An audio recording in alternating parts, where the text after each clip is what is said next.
আসসালামু আলাইকুম এভরিওয়ান। অজানা তোমার ভালোবাসা গল্পের 16 নম্বর পার্ট। তো যারা এখনও চ্যানেলটি সাবস্ক্রাইব করেনি একটু কষ্ট করে সাবস্ক্রাইব করে নিন। তো আর বেশি কথা না বলে চলুন গল্প শুরু করে দেই। পড়াশোনা বাদ দিয়ে অন্য বাসর দেখার চেষ্টা করছিলে মেঘ? পরশুদিন থেকে তো তোমার মেডিকেল ক্লাস শুরু হয়ে যাবে। এখন যদি পড়াশোনা না করো তবে সিলেবাস কি করে শেষ করবে? ডক্টর হওয়া কি এত সহজ? এইসব শয়তানি বাদ দিয়ে রুমে গিয়ে পড়াশোনা করো, যাও রুমে। হঠাৎ রুমের মধ্যে আদ্রিয়ানের উপস্থিতি দেখে কাজিনরা সকলে ভয় পেয়ে যায়। আদ্রিয়ানকে প্রত্যেকে ভয় পায়। কাজিনরা ভয়ে থতমত খেয়ে বলে, আদ্রিয়ান ভাইয়া তুমি? মেঘ, তুই আদ্রিয়ান ভাইয়াকে কেন নিয়ে এসেছিস? আরে আর কোনো উপায় ছিল না আমার। এখন সকলে তাড়াতাড়ি লুকিয়ে পড়, কারণ ভাই আসছে। মেঘের কথা শুনে সকল কাজিনরা দ্রুত লুকিয়ে পড়ে। মেঘ আদ্রিয়ানের হাত ধরে তাকে দেয়ালের সাথে ঝুলন্ত পর্দার আড়ালে নিয়ে যায়। আদ্রিয়ান মেঘের হাতে বন্ধন থেকে তার হাত ছাড়িয়ে নেয়। এরপর রাগী কণ্ঠে বলে ওঠে, মেঘ কি করছো তুমি এইসব? আর পর্দার আড়ালে লুকিয়ে কি করবে তুমি? আদ্রিয়ানের আগে কণ্ঠ শুনে মেঘ বলে, আদ্রিয়ান স্যার বকা পড়ে দিয়েন। এখন একটু চুপ করে থাকেন, না হলে আমার সকল পরিকল্পনা নষ্ট হয়ে যাবে। পরিকল্পনা নষ্ট হয়ে যাবে মানে কিসের পরিকল্পনা? মেঘ আদ্রিয়ানকে কিছু বলতে যাবে তার আগে দরজা খোলার শব্দ হয়। মেঘ বুঝতে পারে নিশ্চয়ই কারণ এসে পড়েছে। আদ্রিয়ান যদি এখন কোনো কথা বলে তবে সব শেষ। মেঘ তাই দ্রুত আদ্রিয়ানের মুখ চেপে ধরে। মেঘের এমন কাণ্ডে আদ্রিয়ান অবাক হয়ে যায়। পুষ্পসজ্জিত বিছানায় বসে আছে আবিহা, মাথা তার ঘুমটা দেওয়া। ঘুমটার আড়ালে ঢাকা পড়েছে লাজুক রাঙা রূপবতী নতুন বউ। তার মনকে শত ভয় আর সংকোচ ঘিরে রেখেছে। ভয়ে তার সারা শরীর আড়ষ্ট হয়ে গেছে। হাত পায়ে মৃদু কাঁপ ধরেছে। জীবনে প্রথমবার কোনো পুরুষের সাথে সে এক রুমে থাকবে। যদিও এই পুরুষ তার বৈধ, তার স্বামী, তবু অষ্টাদশী কিশোরীর ন্যায় তার মন জুড়ে অজানা ভয় কাজ করছে। কারণ রুমে এসে দেখে বিছানা জুড়ে বসে আছে আবিহা। কারণ তার উপস্থিতি বুঝতে শব্দ করে দরজা খুলে দেয়। দরজার শব্দ শুনে আবিহার শরীর মৃদু কেঁপে ওঠে। তার সমস্ত শরীর জুড়ে শিহরণ বয়ে যায়। কারণ ধীরে ধীরে এগিয়ে আসে বিছানার কাছে। এরপর বিছানায় এসে আবিহার কাছে বসে। কারণ নিজে কিছু নার্ভাস ফিল করে। কারণ আবিহার কাছে গিয়ে ধীরে ধীরে ওর ঘুমটা সরিয়ে দেয়। এরপর ওর থুতনি ওর আলতো করে ধরে আর মুখ উঁচু করে বলে ওঠে, মাশাল্লাহ।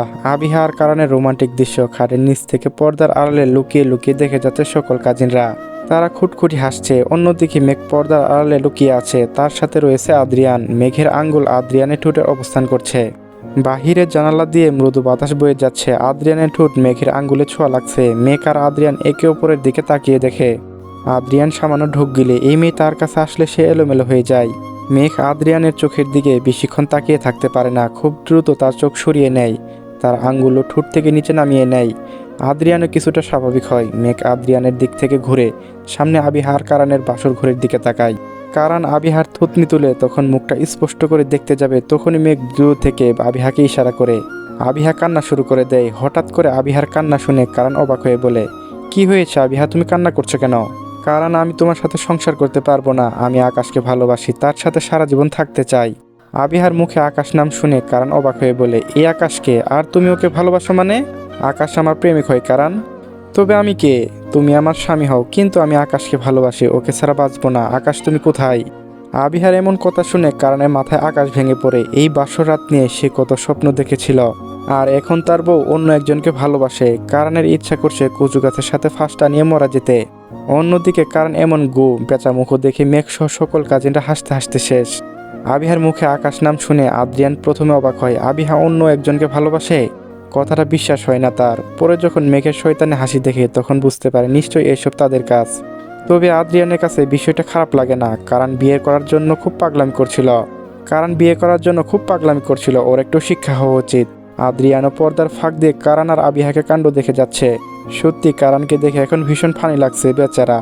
আবিহা আরও বলে যে সে আকাশকে অনেক ভালোবাসে, তার সাথে সংসার করতে চায়। কারণকে অনুরোধ করে আকাশের কাছে তাকে দিয়ে আসতে। কারণ বেচারা আবিহার কথা শুনে প্রায় কান্না করে দেওয়ার মতো অবস্থা। রিসোর্টের বাহিরে গাড়ি থেকে নামে জিয়া। সে আজ বিয়ের অনুষ্ঠানে আসেনি। তার মূল কারণ সে আদ্রিয়ানের উপর রাগ করেছে। জিয়ার গালে যে 7টা থাপ্পড় পড়েছে তা সে ভুলে যায়নি। জিয়া তার প্রতিশোধ নিবে, অবশ্যই নিবে। আদ্রিয়ান শুধু তার জেদ হোক বা ভালোবাসা, আদ্রিয়ানকে তার চাই। কিন্তু আদ্রিয়ানকে সে জোর করে নিজের করতে পারবে না। তার জন্য আগে আদ্রিয়ানের কাছে কালকের ঘটনার জন্য ক্ষমা চাইতে হবে। এরপর ধীরে ধীরে আদ্রিয়ানের কাছে একটু একটু করে যেতে হবে। তাকে ভালোবাসায় মায়ে জড়াতে হবে।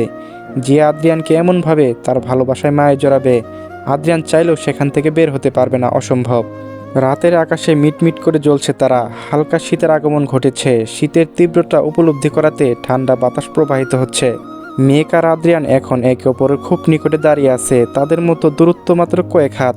জানলা দিয়ে ঠান্ডা বাতাস রুমের ভিতরে প্রবেশ করে।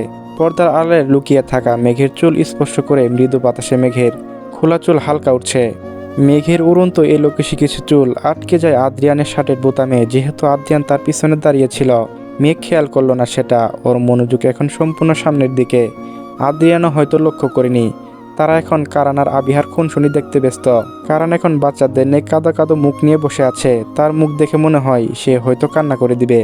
আবিহা এখন আকাশের প্রশংসা করে যাচ্ছে, যা শুনে কারানের এমন অবস্থা। কারানের মুখশ্রীর দিকে তাকিয়ে আবিহা ভীষণ মায়া হয়, তবে ওর হাসিও পায়। কিন্তু আবিহা তার ঠোঁটের হাসি ফুটে ওঠে না, বরং সে আনমনে হেসে ওঠে।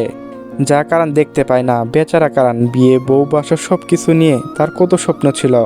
বাসরাত নিয়ে কারান কত পরিকল্পনা করে রেখেছিল, কিন্তু এখন সব শেষ। তার বউ অন্য কাউকে ভালোবাসে, তাকে না, কথাটা ভেবেই কারণে কষ্ট হচ্ছে। পারিবারিকভাবে বিয়ে হলেও খুব অল্প সময়ের মধ্যে আবিহাকে সে ভালোবেসে ফেলেছে, তার প্রেমে পড়ে গিয়েছে। কিন্তু এখন আবিহা বলছে তাকে ডিভোর্স দিয়ে আকাশের কাছে ফিরিয়ে দিতে আসতে। কিন্তু কারণ কি করে আবিহাকে ছাড়া থাকবে? তার বউ অন্য পুরুষের কাছে রেখে আসবে। এই কথা ভাবতেই কারণের কষ্ট হচ্ছে। তার এখন কান্না করতে ইচ্ছে করছে। আদ্রিয়ান যে মেঘের পিছনে দাঁড়িয়ে আছে তা মেঘ জানতো না। মেঘ যখন সামনের দিক থেকে দৃষ্টি সরিয়ে পিছন দিকে ঘুরে যাবে, তখন তার চুলে জুড়ে টান লাগে। মেঘ ব্যথায় আত্মনাদ করে ওঠে। আদ্রিয়ান মেঘের ব্যথাস্বরূপ কণ্ঠ শুনে মেঘের দিকে ফিরে তাকায়। মেঘ তার চুল হাত দিয়ে ধরে রেখেছে। আদ্রিয়ান প্রশ্ন করে, কি হয়েছে মেঘ? মেঘ তার চুল ধরে আদ্রিয়ানের পরনে থাকা শার্টের বোতামের দিকে দেখায়। আদ্রিয়ান মেঘের দৃষ্টি অনুসরণ করে তার শার্টের বোতামের দিকে। মেঘের কিছু চুল সেখানে আটকে রয়েছে, হয়তো এই জন্য মেঘ ব্যথায় এমন আর্তনাদ করে উঠেছে। আদ্রিয়ান দ্রুত তার শার্ট থেকে মেঘের চুল সারিয়ে নেওয়ার চেষ্টা করে, কিন্তু এতে মেঘের চুলে আরও জোর টান পড়ে, যার ফলে মেঘ বেশি ব্যথা পায়। আদ্রিয়ান যখন মেঘের চুল সারানোর চেষ্টা করছিল, তখন মেঘ তার ধরে ফেলে। আদ্রিয়ান থেমে যায়। মেঘ বলে, দাঁড়ান, আমি ছাড়ানোর চেষ্টা করছি। মেঘ ধীরে ধীরে তার হাত নিয়ে রাখে আদ্রিয়ানের বুকের উপর। মেঘের হাত সহ সারা শরীর কিছুটা কেঁপে ওঠে। আদ্রিয়ানের অবস্থাও তাই। মেঘের স্পর্শে সেও থমকে যায়। এই মেয়ে যখন তার নিকটে আসে, তখন তার শরীরে অদ্ভুত এক শিহরণ বয়ে যায়, যা জিয়া বা অন্য নারীর সংস্পর্শনে আসে না। আদ্রিয়ান শত চেষ্টা করলেও মেঘকে তার কাছে আসা থেকে আটকাতে পারে না। আর মেঘ আদ্রিয়ানের থেকে দূরে থাকতে পারে না। নিয়তি তাকে বারবার আদ্রিয়ানের সম্মুখে নিয়ে আসে। মেঘ তার হাত দিয়ে আদ্রিয়ানের শার্টের নিচের কয়েকটা বোতাম খুলে দেয়, না হলে চুল খুলে যাবে না। তার হাতের ছোঁয়া লাগে আদ্রিয়ানের বুকের পশমে। মেঘ একবার তাকায় আদ্রিয়ানের মুখের দিকে। আদ্রিয়ানের দৃষ্টি এখন মেঘের উপর সীমাবদ্ধ। মেঘ দ্রুত তার চোখ সরিয়ে নেয়। এরপর তার হাত চালায়, শার্টের বোতাম থেকে একটা একটা করে চুল ছাড়ায়। জানালার মৃদু বাতাসে মেঘের চুল উঠতে থাকে, যা কিছুক্ষণের পর মেঘের মুখের সামনে চলে আসে, যা মেঘকে বিরক্ত করে। আদ্রিয়ান হয়তো বিষয়টা খেয়াল করে। সে তার হাত দিয়ে মেঘের কপালে থাকা চুল কানের পিঠে গুঁজে দেয়। মেঘ শুকনো ঢোক গিলে। এরপর যত তাড়াতাড়ি সম্ভব মেঘ তার চুল ছাড়িয়ে নেয়। মেঘ আর আদ্রিয়ান ঘনিষ্ঠ মুহূর্তের মধ্যে হঠাৎ করে সকল কাজিনরা চিৎকার করে ওঠে। মেঘ আর আদ্রিয়ান পিছন ফিরে তাকায়। সকলে খাটের নিচ থেকে, টেবিলের কোণা থেকে লুকিয়ে থাকা বের হয়।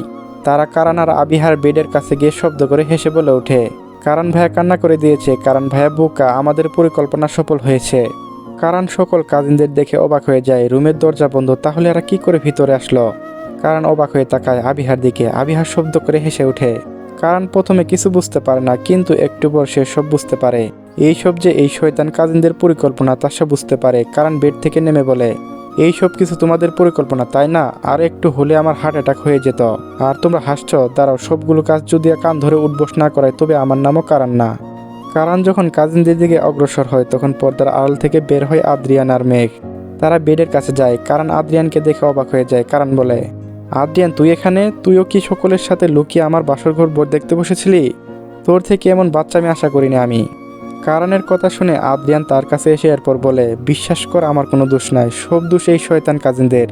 তবে তোর কান্না মিশ্রিত মুখ দেখতে ভীষণ ভালো লাগছিল। বাসর করার শোক মিটেছে এখন তোর? কারান আদ্রিয়ানের দিকে দাঁত কটমট করে তাকায় আর বলে ওঠে, আমার ইমোশন নিয়ে মজা করছিস তুই? তোর বাসর ঘরে যদি এমন শয়তানি আমি না করি, তো আমার নামও কারান না। আর একটু হলে আমার হার্ট অ্যাটাক হয়ে যেত। কারানের কথা শুনে উপস্থিত সকলে হেসে দেয়। এরপর সকল কাজিনরা বিদায় নেয়।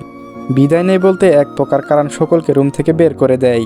এখন শুধু রুমে আদ্রিয়ান আর মেঘ রয়েছে। আদ্রিয়ান চলে যাওয়ার আগেই একবার আবিহার দিকে তাকায়। আবিহাকে দেখতে কিছুটা নার্ভাস মনে হচ্ছে। বাসর রাতে সকল মেয়েদের মধ্যে একটু ভয় আর উৎকণ্ঠ কাজ করে। আদ্রিয়ান কারানকে বলে, কারান একটু রুমের বাহিরে আয়, তোর সাথে কিছু গুরুত্বপূর্ণ কথা আছে। কারান আদ্রিয়ানের সাথে রুমের বাহিরে চলে আসে। মেঘ গিয়ে বসে আবিহার কাছে। ওরে দুষ্টু মিষ্টি কথা বলতে থাকে। আদ্রিয়ান কারানকে নিয়ে ছাদে চলে যায়। ছাদের সিঁড়ি দিয়ে উপরে উঠে ছাদের পৌঁছাতে কারান বলে, বল আদ্রিয়ান, কি কথা আছে তোর আমার সাথে?" আদ্রিয়ান শান্ত সুরে বলে ওঠে, "তোর বাসরাত নিয়ে কি পরিকল্পনা?" কারান নির্লজ্জের মতো বলে ওঠে, "কি আর পরিকল্পনা থাকবে, বিয়ে করেছি, বাসর করাতে বউয়ের সাথে ভরপুর রোমান্স করব।"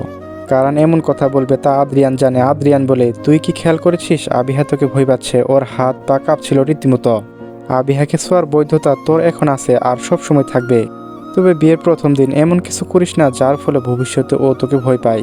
আদ্রিয়ানের কথাটা কারণ হয়তো বুঝলো। সেও খেয়াল করেছে আবিহাকে, তাকে দেখে ভয় পাচ্ছে।